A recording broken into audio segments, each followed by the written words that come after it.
Just got SurgeGraph but have no idea what to do? Well, here's a video just for you. Here's a step-by-step process of how to generate an article in under 60 seconds. For this demonstration, we'll be making a Chinese New Year theme listicle.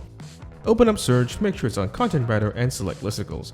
Key in your keywords here like so, and give it a suggested title. Now you can either manually key in each item or have Surge auto-generate it for you. Next, create a document and begin generating the outline. You can adjust the length, perspective, and item formatting here.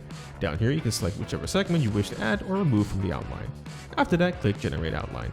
If the outline is to your liking, you can add additional topics, questions, terms, and facts from the side menu here.